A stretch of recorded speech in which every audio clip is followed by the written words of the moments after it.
다 함께 묵도하심으로 5월 첫째 주 한 예배를 하나님께 올리시겠습니다. 다 함께 묵도하십니다.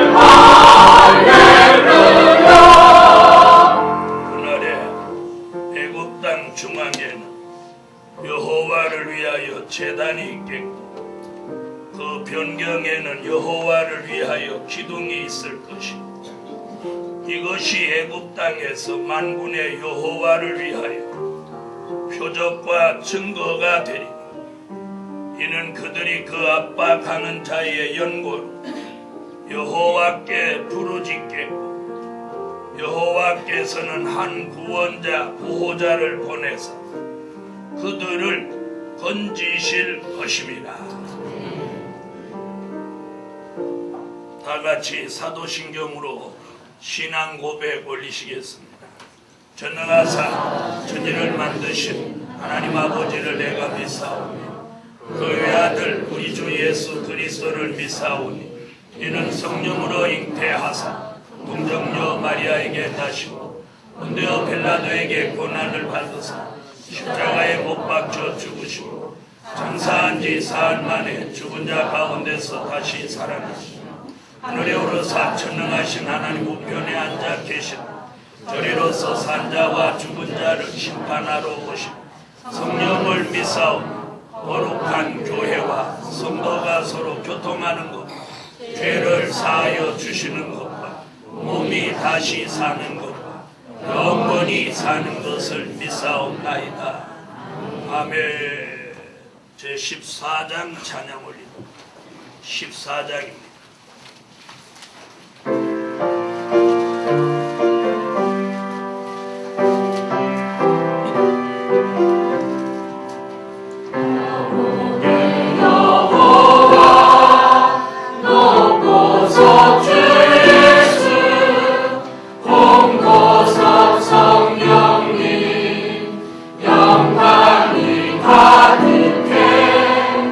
보좌에 앉으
다 같이 통성으로 5월달이 시작되는 첫날입니다. 5월에 하나님 기적과 축복을 여러분에게 주시라고 다 같이 한번 소원 있는 기도를 다 같이 통성으로 한번 올리겠습니다. 기도를 들으신 만군의 여호와 하나님, 저희들이 각자 소원대로 기도한 대로 이루어지게 하시옵소서. 예수님의 이름으로 기도합니다. 아멘. 92장 찬양 올립니다.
말씀은 이사야 19장 구약 이사야 19장 5절입니다. 986페이지입니다.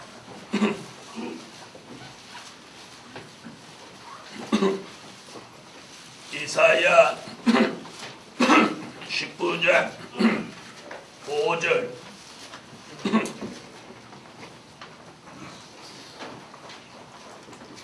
바닷물이 없어지겠고 강이 잦아서 마르겠고 강들에서는 악취가 나겠고 애굽 시냇물은 줄어들고 마름으로 달과 같이 시들겠으며 나일 가까운 곳 나일 언덕의 초장과 나일강 가까운 곡식밭이 다 말라서 날아 없어질 것이며 어부들은 단식하며 물은 나일강에 낚시를 던지는 자는 슬퍼하며 물에 그물을 치는 자는 피곤할 것이며 세마포를 만드는 자와 백목을 짜는 자들이 수치를 당할 것이며 애굽의 기둥이 부서지고 품꾼들이 다 마음에 근심하리라. 아멘. 찬양대 찬양이 있겠습니다.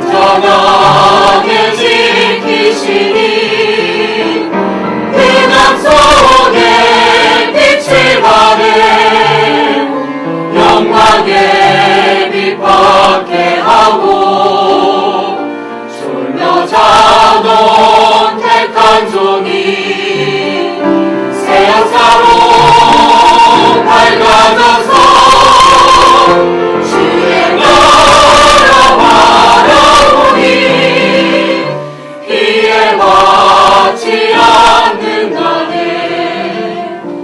여호와가 택한 종을 안전하게 지키시니 광주리의 피해 속에 이들 적사 보호하고 부르시나 많은 종이 새 역사로 회복돼서 주의 나라 바라보니 피해받지 않는다네.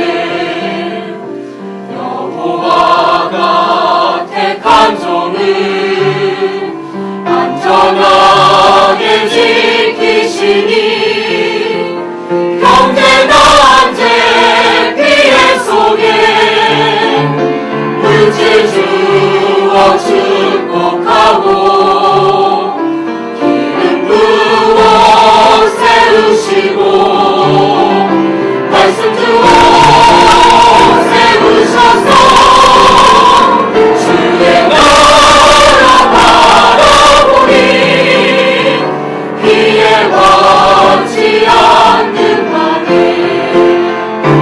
임마누엘 날개 아래 평안하게 지키셔서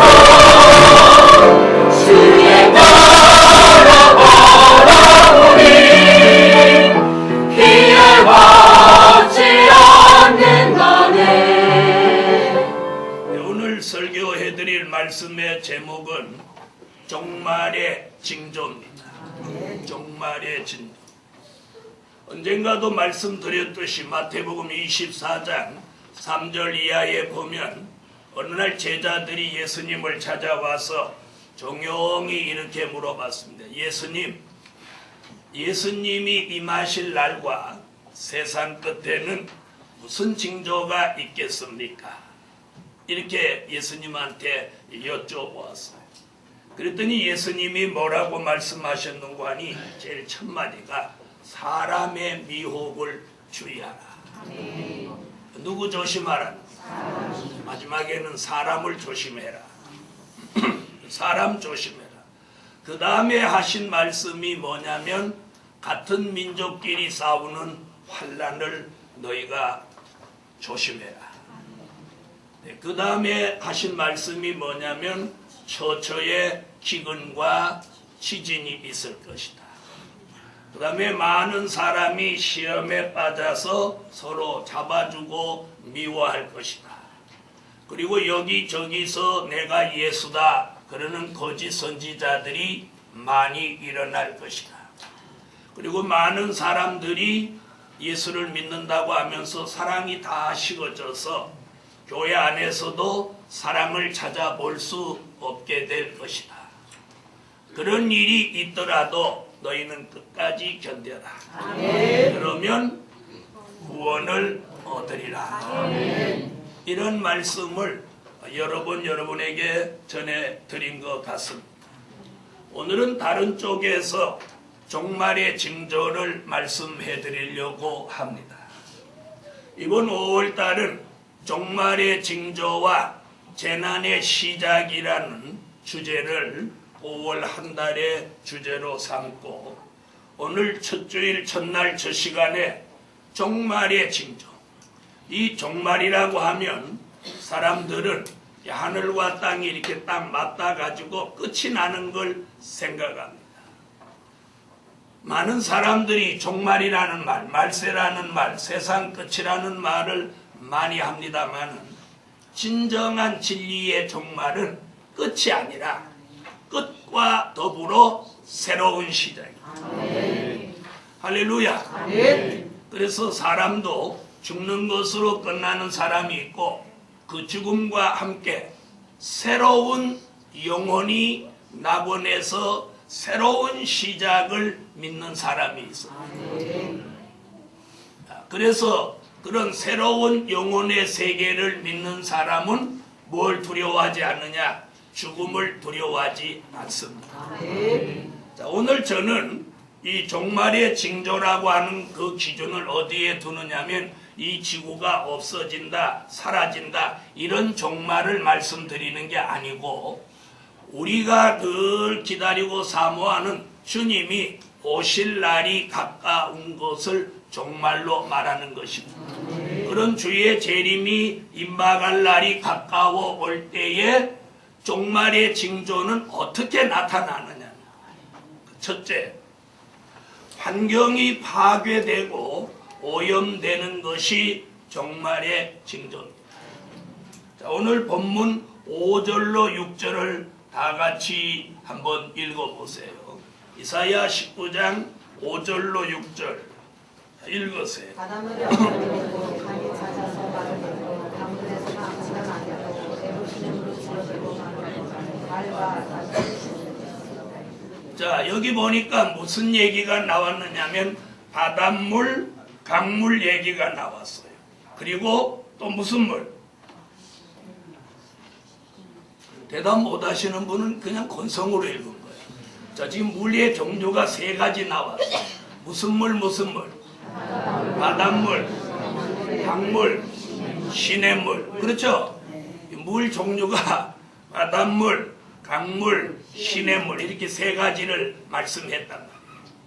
자, 여기서 오늘 이 5절로 6절 이 말씀 속에서 우리가 발견할 수 있는 내용이 뭐냐면 환경의 파괴와 오염이에요. 자, 다시 제 말씀을 듣고 다시 읽어보면 아, 이 말이 그 말이구나 이해할 수 있어요. 다시 읽어봐요. 5절로 6절. 바닷물이 없어지고 강이 잦아서 마르고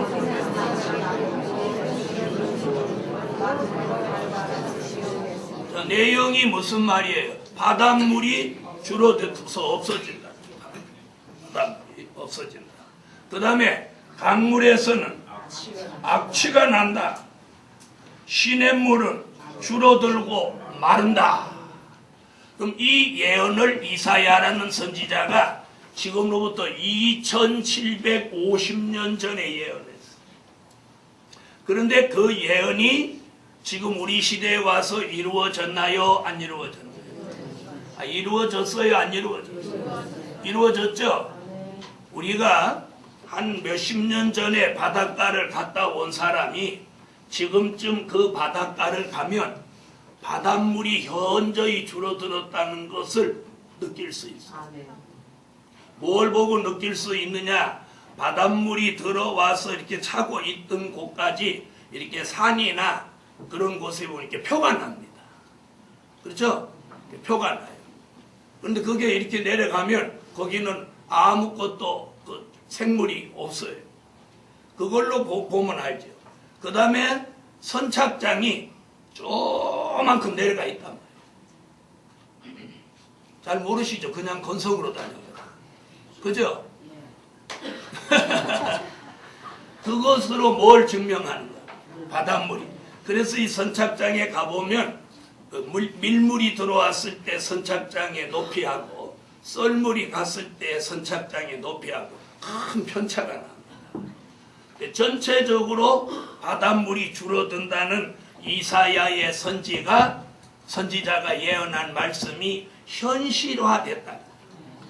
그렇죠? 그 다음에는 뭐라고 그랬어요? 강들에서는 악취가 나겠다. 그럼 2750년 전에 이사야는 어떻게 강물에서 악취가 난다는 말을 할 수 있었냐? 우리 시대에 사는 저희들도 저 어릴 때만 해도 집 앞에 냇가나 뭐 여기 대림천이나 제가 60년도에 대림천에 살았었는데 거기서 막 빨가벗고 목욕하고 그 냇가에 고기가 그냥 뭐 득실득실했어요. 붕어, 미꾸라지는 잡지도 않았어요. 잡으면 다 버려도 재수없다. 붕어만 잡고 그랬어요. 그런데 지금 거기서 고기 찾아볼 수 있나요?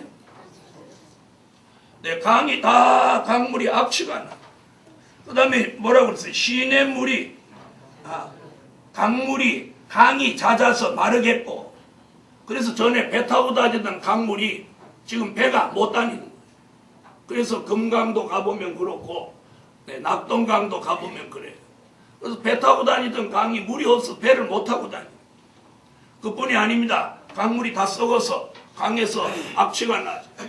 그래서 강에 가보면 옛날에는 강가에 가면 백사장이 얼마나 모래가 깨끗했죠. 근데 요즘 강가에 가면 모래가 어떻게 돼 있어요? 새까맣습니다. 아주 썩은 냄새가 나요. 그럼 이사야 선지는 우리도 30-40년에 살 때에 그렇게 강이 깨끗할 때 우리는 이렇게 강이 썩을 걸 내다보지도 못했는데 이사야 선지는 지금으로부터 2750년 전에 이런 예언을 해놨다. 신령하지 않아요? 왜 이렇게 갑자기 조용하세요? 충격받았는가 봐요. 자, 그 예언이 오늘 현실로 이루어져. 강물은 잦아서 마르고 강들에서는 악취가 나겠고 애굽의 시냇물은 줄어들고 마르고 달과 같이 시들겠다. 시냇물이 말라버리더라. 자, 시냇물이 마름과 동시에 강들도 마르고 강이 마른다는 건 시내가 말랐다는 증거죠. 자, 이런 시대를 이사야라는 선지자는 종말이라고 예언한 거예요.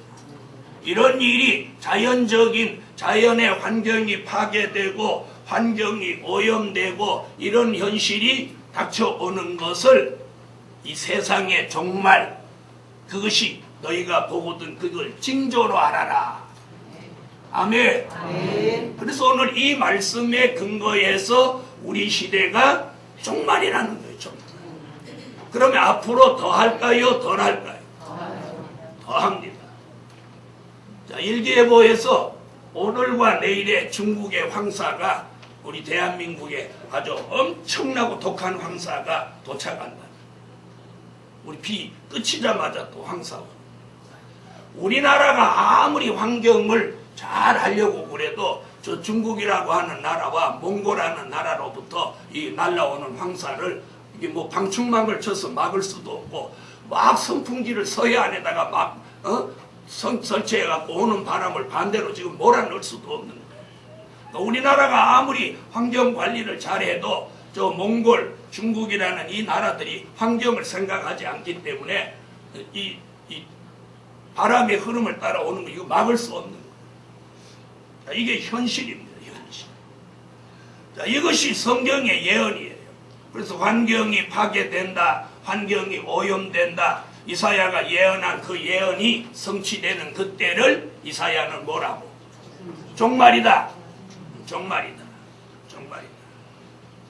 자, 두 번째 종말은 기근과 재난이 오는 것이 종말의 징조다. 무엇하여? 기근과 재난이 오는 것이 종말의 징조다. 이번엔 7절로 8절을 한번 자세히 읽어보세요. 여기 오셔서 우두건이 그렇게 앉아있다 가면 우두건이 됩니다. 그러니까 이렇게 성경 읽으세요. 그럼 찾아서 읽으세요. 자, 7절로 8절 읽으세요.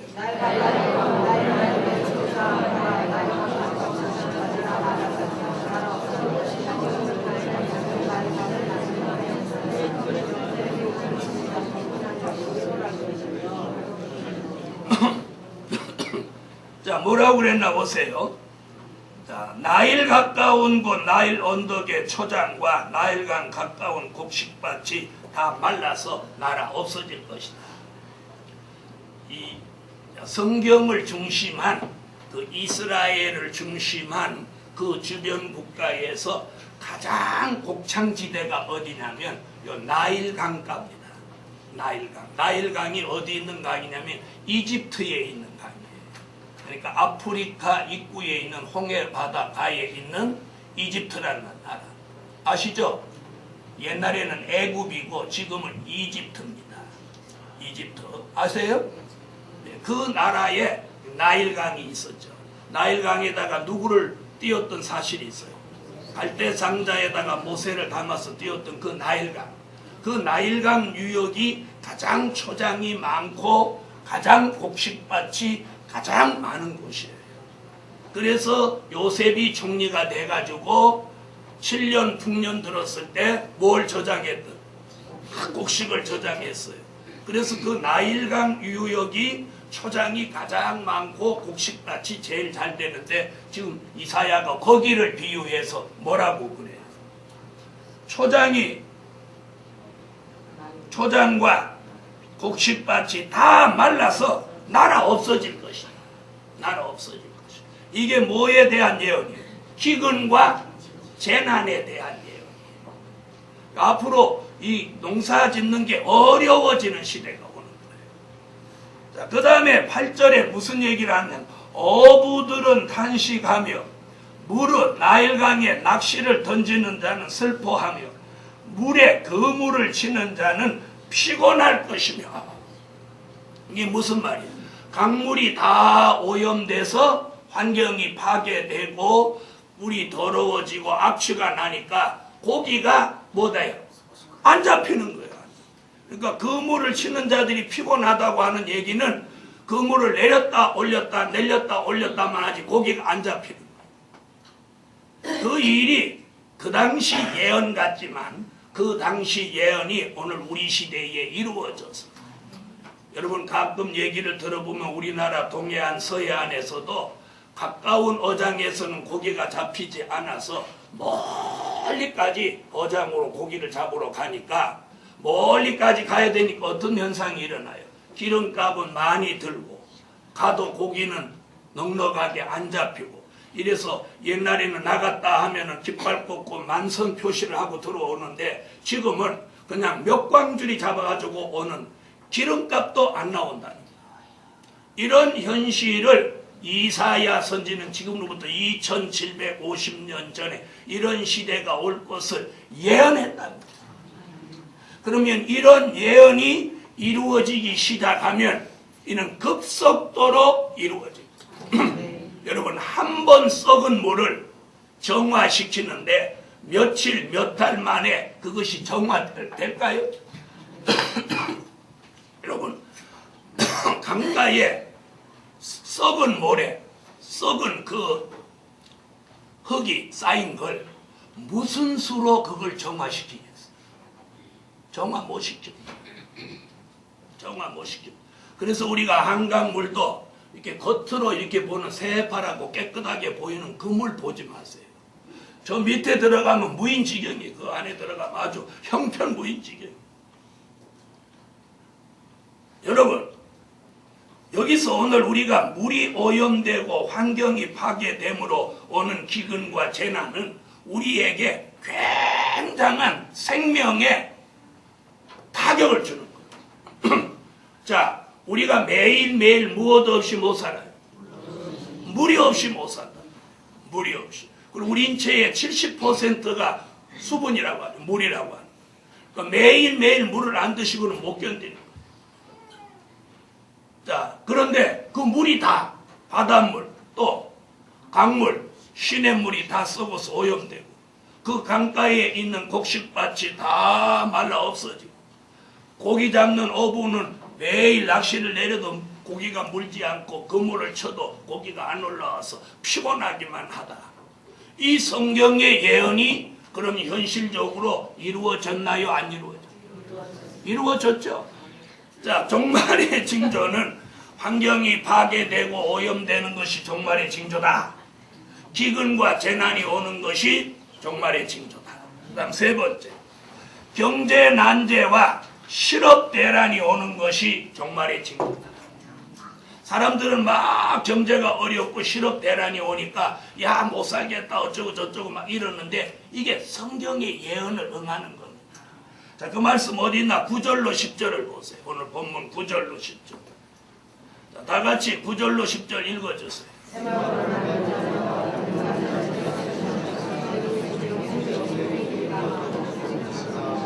자, 9절 얘기와 10절 얘기가 뭐냐면 9절은 기업 얘기입니다. 기업.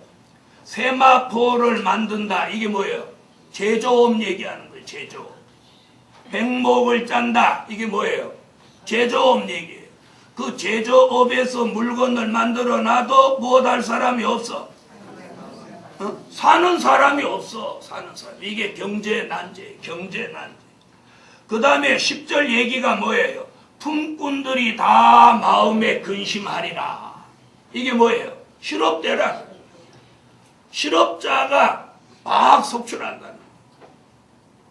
자, 이사야 선지는 그걸 우리 현대 용어로 경제 난제다, 실업 대란이다 이런 용어를 못 썼지 이 말씀 속에 충분히 표현하고 있어요. 그렇죠? 세마포 오빠 백목을 짜서 놔도 사는 사람이 없다는 거예요. 왜 사는 사람이 없어? 그들이 해놔도 수치를 당한다는 얘기가 그거예요. 장사가 안 된다. 애굽의 기둥이 부서지고 품꾼들이 다 마음에 근심할. 품꾼이 자기가 일할 게 많으면 왜 근심하겠어? 바로 이 두 구절에서 우리는 뭘 찾아보느냐면 경제 난제와 실업 대란이 오는 것이 종말의 징조입니다. 자, 이로 인해서 경제는 앞으로 점점 더 어려워지고 농사는 점점 더 안 됩니다. 그리고 더 무서운 것은 우리는 가까운 이웃 일본에서 발생한 이 원자 핵 문제가 이제 대한민국에까지도 영향을 미칩니다. 그보다 더 무서운 것은 앞으로 중국에 지진이 일어나서 중국에 있는 원자력 발전소에 문제가 생기면 우리는 저쪽에서 불어오는 그 바람으로 대한민국은 중국보다 실제 사건이 일어난 중국보다 대한민국이 피해를 훨씬 더 많이 볼 수 있습니다. 이런 열악한 환경과 악조건을 가지고 있는 이런 현실 속에서 우리는 이 종말의 징조로 공포를 지금 주의 종은 조성하려고 하는 게 아니라 이럴 때에 기도하는 교회, 믿음을 가지는 교회가 돼서 하나님의 보호 속에 살지 않으면 안 된다. 그 얘기를 여러분에게 알려드리려고 하는 것입니다. 그다음 네 번째 보세요. 이사야 19장 1절로 4절을 한번 보세요. 1절로 4절. 19장 1절로 4절 읽으세요.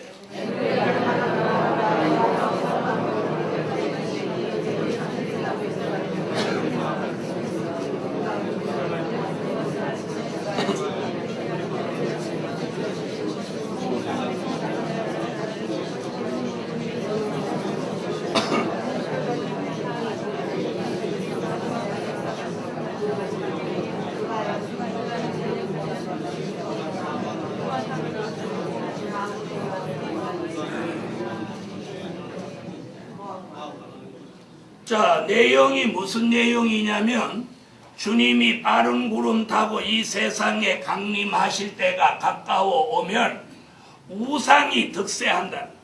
그래서 네 번째 말씀은 우상이 득세하고 사람들의 정신이 쇠약해지는 것이 종말의 징조다. 아멘. 자, 이래서 주님이 오실 날이 가까워오면 우상이 득세한다는 거예요. 우상이. 그래서 얼마나 우상이 득세한지 바깥에만 우상이 득세한 게 아니고 성도들의 가정까지도 인형이 들어와서 우상 노릇을 합니다. 그래서 이사야 44장 13절에 보면 사람의 아름다움을 따라 인형을 만들어서 모든 사람들이 우상같이 집에 둔다는 거예요. 이래서 이 마지막에 가정 안에 침투한 우상이 뭐냐? 바로 인형입니다. 인형. 그래서 오늘 이 예루살렘 교회 성도의 가정에서는 인형을 없애셔야 돼요. 인형을 없애셔야 돼요. 그래서 이 교회 바깥에는 뭐예요? 돌부처, 금부처 이런 것들이 우상이고 성도들의 가정 안에 우상같이 역사하는 게 뭐냐? 바로 그게 인형이에요. 자, 그럼 성경에 그런 말씀이 정말 있는지 이사야라는 선지자가 예언했으니 한번 보시겠어요? 이사야 44장.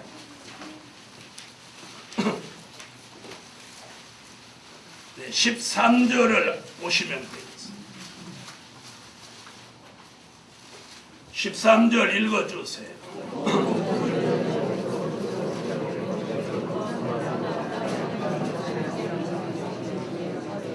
자, 거기 나오죠? 자, 9절에 보면 우상을 만드는 자는 다 허망하도다.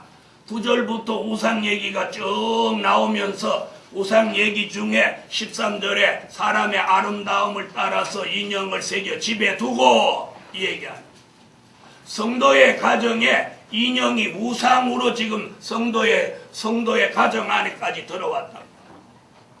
또 그보다 더 무서운 게 뭐냐? 성도들의 마음속에 자리 잡고 있는 다른 주입니다. 이사야 26장을 찾으세요. 이사야 26장 13절로 14절. 네, 찾으셨으면 읽어주세요. 주의 재림, 주의 강림이 가까우면 사람들이 하나님을 의지하지 않고 보이지 않는 하나님을 의지하지 않고 보이는 우상을 자꾸 의지하려고 합니다. 잘 들어보세요.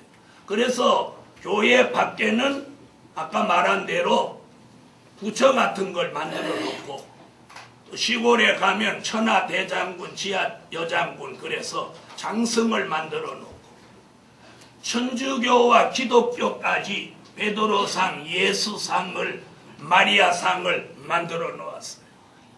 출애굽기 20장을 볼 것 같으면 절대로 하늘 위에 있는 것이나 땅에 있는 것이나 땅 아래 물속에 있는 것이나 어떤 형상이든지 만들지 말며 거기 절하지 말고 섬기지 마라.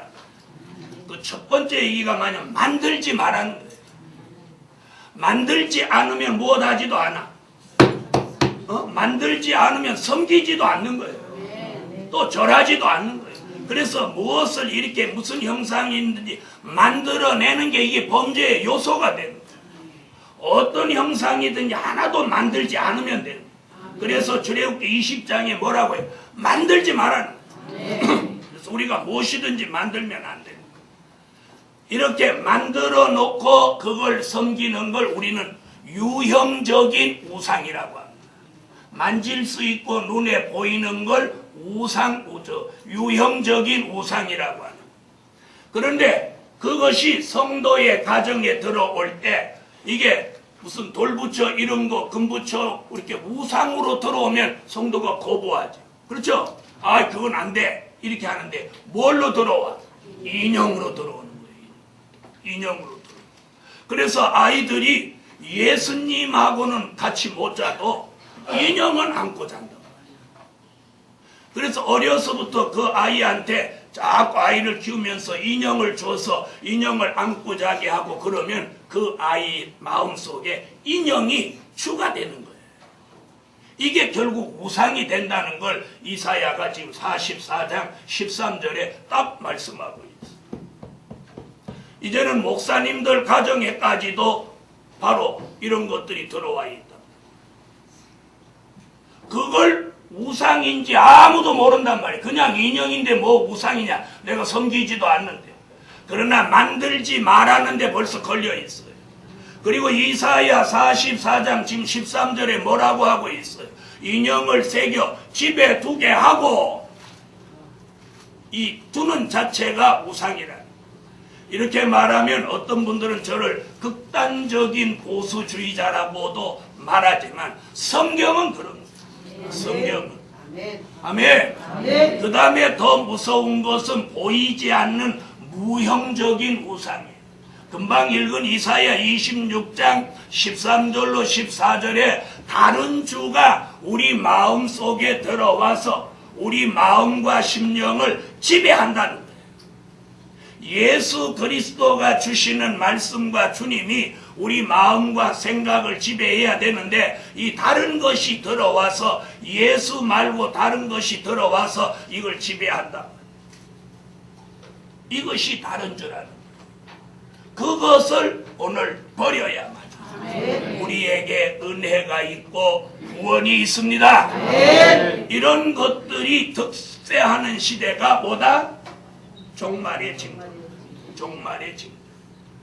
이로 인해서 발생하는 거 뭐냐면 사람들의 정신이 다 쇠약해진다. 자, 3절 다 같이 한번 보세요. 이사야 19장 3절. 이사야 19장 3절 읽으세요.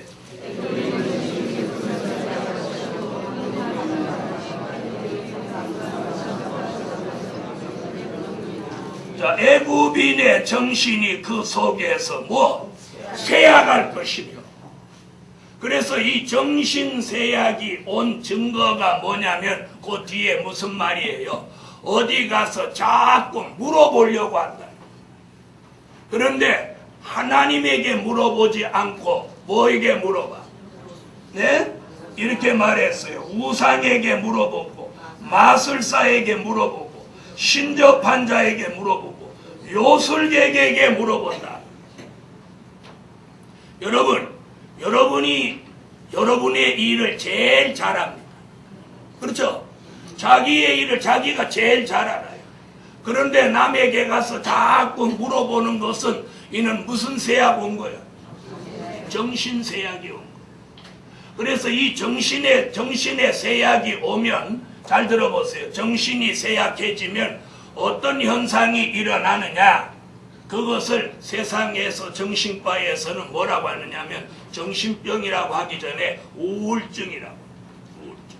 그래서 누구하고 대화하기도 싫고 누구 만나기도 싫고 뭐 사람 기피증이 오고, 거기서 한 단계 더 나간 게 이 정신쇠약이고, 정신쇠약에서 더 한 단계 나간 게 결국 정신병입니다. 정신쇠약도 이미 정신병이 들은 겁니다.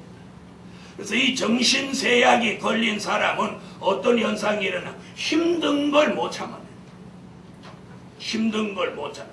그래서 우리나라가 전체적인 흐름이 힘든 거 하기 싫어하고, 손에 뭐 기름 묻히는 거 하기 싫어하고, 네? 그래서 사람들이 군대 가기 싫어하고, 또 힘든 거 하기 싫어하고, 뭐 참는 거 못 참고, 이런 것들이 전부 어디로부터 온 거예요? 정신쇠약이에요. 정신쇠약. 자, 옆에 분하고 한번 얘기해 보세요. 혹시 정신쇠약이 있냐?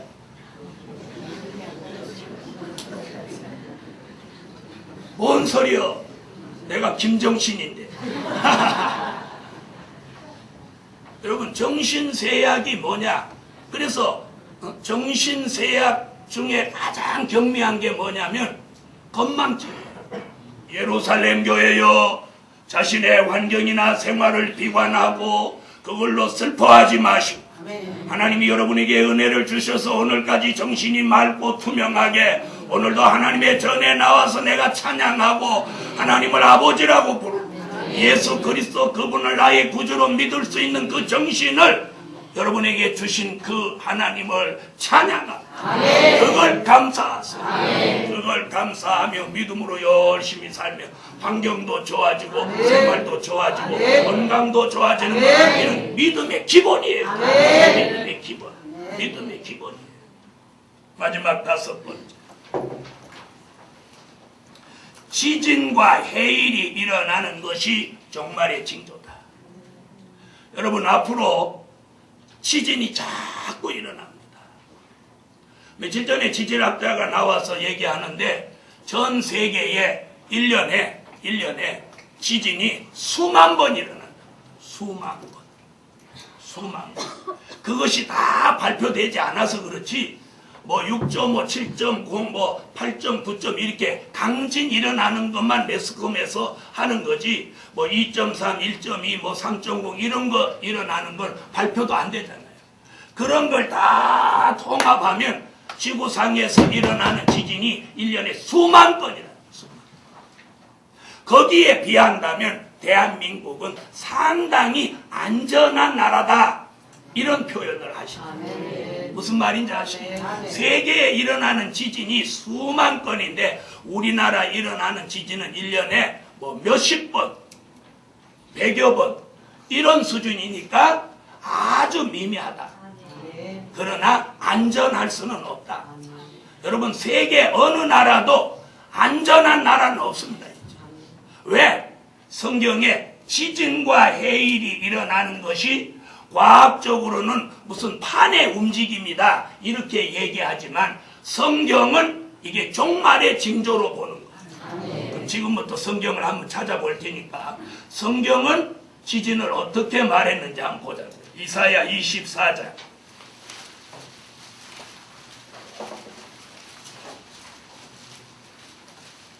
이사야 24장. 이사야 선지자가 오늘 이렇게 예언을 했습니다. 24장 17절로 20절. 땅의 거미나 읽으세요.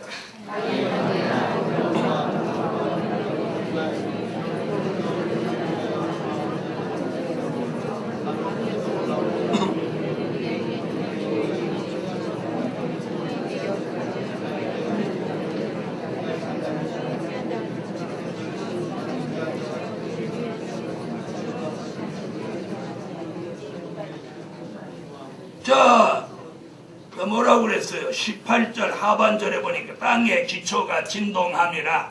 19절 땅이 깨어지고 깨어지며 땅이 갈라지고 땅이 흔들리며 땅이 취한 자같이 비틀비틀하며 침망같이 흔들리며. 자, 이 말씀이 이번에 일본 그 카메라에 담으니까 땅이 비틀비틀 흔들흔들 하잖아요. 자, 이사야가 지금으로부터 2750년 전에 이런 예언을 했어요. 사람들이 막 도망하는 일이 생긴다고 그랬죠. 자, 18절 두려운 소리로 인하여 도망하는 자는 함정에 빠지게. 자, 이렇게 땅의 지진이 앞으로 많이 일어나는데 이게 종말의 징조입니다. 종말의 징조입니다. 자, 그 다음에 마태복음 24장 7절로 8절을 찾으세요. 예수님도 지진에 대한 말씀을 직접적으로 하셨어요. 마태복음 24장 7절로 8절. 자, 찾으셨으면 읽어주세요.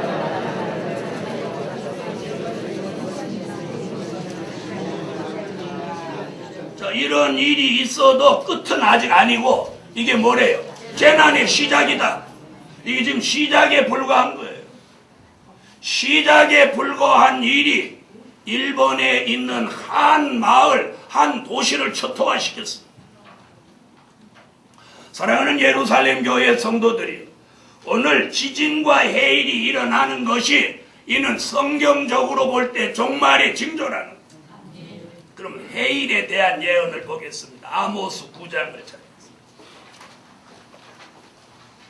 자, 저 소선지서 아모스서를 보세요.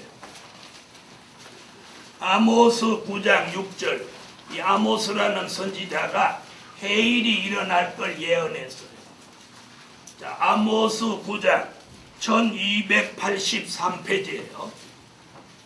아모스 9장 6절 읽으세요.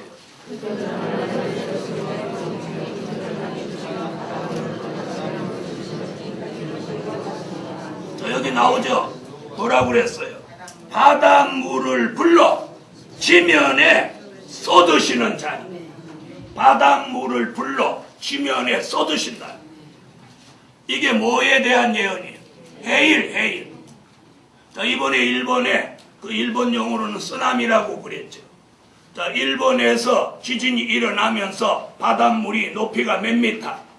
40m 높이로 몇 킬로로? 700km로 달려왔어요. 자, 한번 생각을 해보세요. 바닷물이 40m 높이로 떠가지고 700km 속도로 달려왔다. 그런데 120km로 달리는 자동차가 그걸 어떻게 피하냐? 700km면 어떤지 아세요? 이 민간 항공 여객기가 가는 게 700km로 가는 거죠. 항공기가 700km로 가는데 바닷물이 700km 속도로 육지로 달려오는 거예요. 한번 상상을 해보세요. 40m면 한 층고가 3m예요. 생각해보세요. 13층 높이 13층 높이 물이 서가지고 700km로 달려온다고 한번 생각해보세요. 이 얼마나 끔찍한 일이야. 우리는 그냥 눈으로 그냥 화면으로 보는 것이지 그걸 육안으로 직접 눈앞에서 본다고 한번 생각해보세요. 그런데 아모스 선지자가 지금 종말의 징조를 말해. 여호와가 바닷물을 들어 지면에 쏟으시는 자니 이는 남만군의 여호와니라. 땅을 신망같이 흔들리게도 하시고 바닷물을 불러서 땅 위에 지면에 쏟으신다. 이게 해일에 대한 예언이에요. 자, 다시 한번 보세요. 제 말이 틀리나?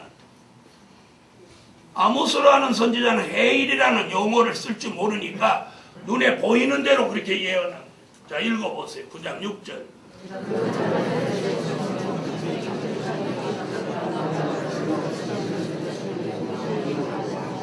바닷물을 불러 지면에 쏟으시는 자니 그 이름 만군의 여호와니라. 자, 선지자라고 하는 사람들이 지금으로부터 2000 몇백 년 전에 이런 예언을 했어요. 그 예언이 오늘 우리에게 현실적으로 이루어지고 있는데 오늘날 교회와 종들은 그런 예언에 지금 잘 모른다. 그러므로 예루살렘 교회 저와 여러분에게 사명이 큰 걸 알고 이런 종말의 징조를 우리가 아는 것으로 끝날 게 아니라 외치고 전해서 많은 사람들을 깨우치고 살리는 막중한 사명을 저와 여러분이 감당해야 하겠습니다. 그럼 이런 종말의 징조가 있을 때 과연 우리는 어떻게 해야 되겠느냐? 결론적으로 이사야 19장으로 오세요. 이사야 19장 19절로 20절을 찾으세요. 이사야 19장 19절로 20절 읽으세요.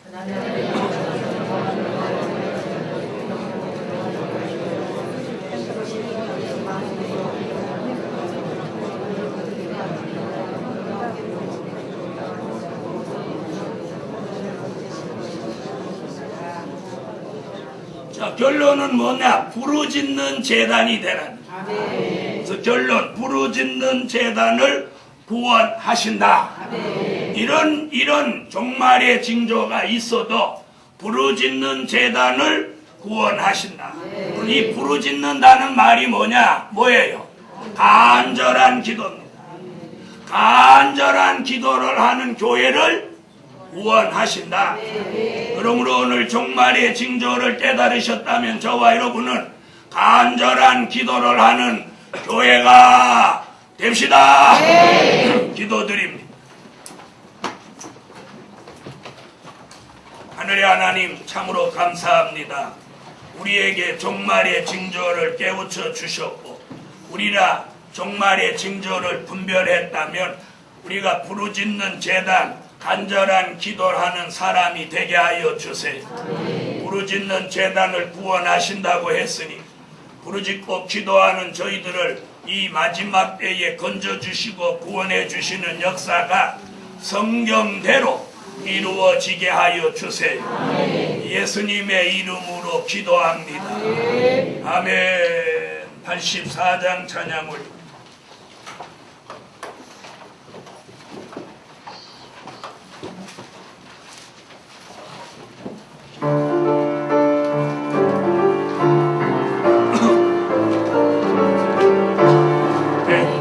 장자발을 들고 모든 운동 일으키네 중심 지신 예수님이 공의로서 사으시고 기쁜 일못 입으시니 말씀이라 칭하더라 면류관을 받은 주님 일으키고 또 이기네 사대명마 활동하니 만세 징조 나타나네 공막한 장마를 들고 사대 환란 일으키네 허락받은 악의 세력 땅에 화평제 한나무 혁명의 불 일어나서 불과 수못 태워지고 시의 끝난 3분의 1 붉은 말이 침해하네 사대명마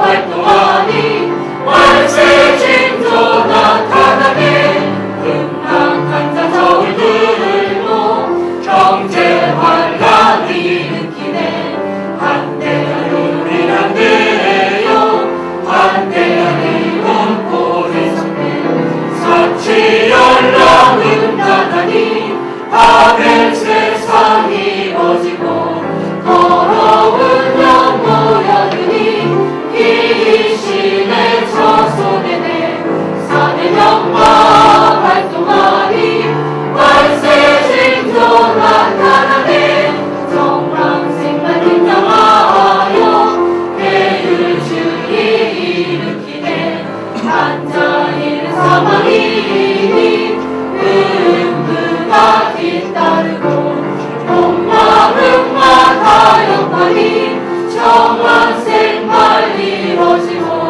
공마육년 사망문생 짐승표로 죽인다네 사대명마 활동하니 말세 징조 나타나네 음악한 자 저울 들고 경제 환란 일으키네 한대하는 이 한대요 한대하는 원보석대 사치 연락 융단하니 아벨 세상 이루어지고 더러운 영 모여드니 귀신의 처소되네 사대명마 활동하니 말세 징조 나타나네 성황생만 등장하여 계율주의 일으키네 한자익은 사망이니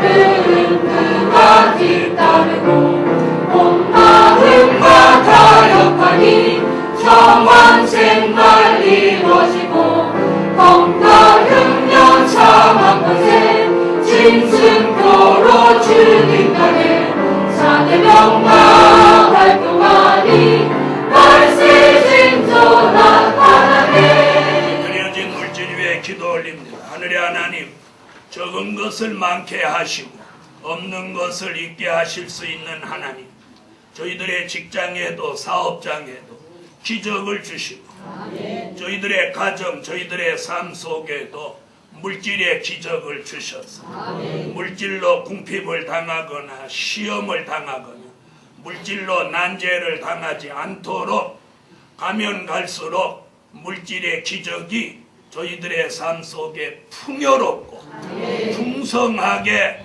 나타내 주세요. 교회에도 물질이 넘쳐나서 주의 일하는데 걱정하지 않게 하여 주세요. 예수님의 이름으로 기도합니다. 아멘. 광고 말씀 보시겠습니다.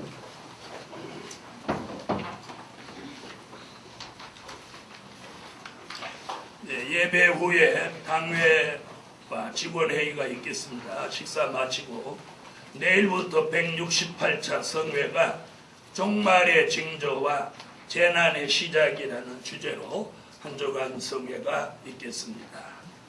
그 다음에 요즘 기도 명령을 받으시고 계십니다.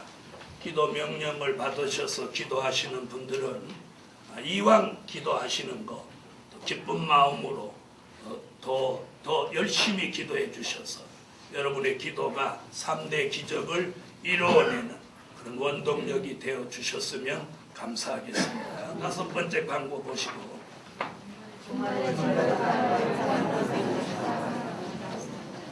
네, 190장 찬양 올리고 죽도록 예배를 마치겠습니다.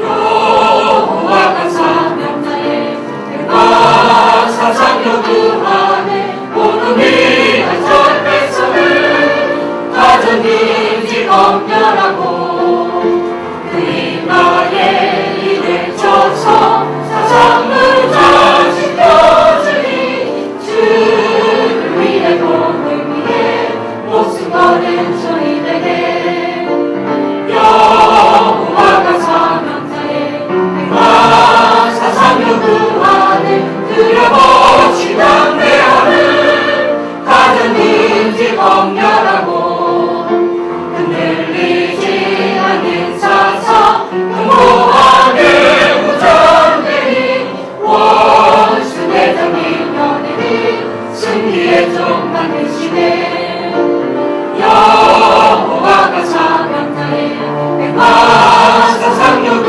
안에 위협받지 않았는지 시험에서 범결하고 믿은 자는 신앙사상 하나님이 인정하니 그 힘에서 물러가는 권세의 종 만드시네 여호와가 사명자에 내가 사상력 그 안에 가여하지 않았는지 흔들어서 범결하고 성전 있는 다른 사상 평범하게 흔드시니 새하고 따라입은 합당한 종 만드시네 여호와가 사명자에 내가 사상력 그 안에 물러서지 못하도록 여호와가 지키시고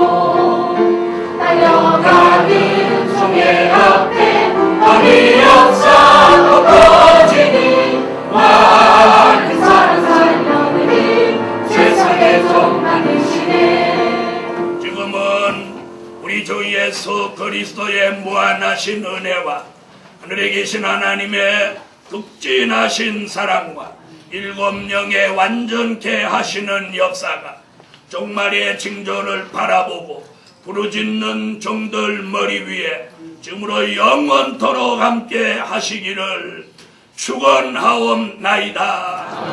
아멘.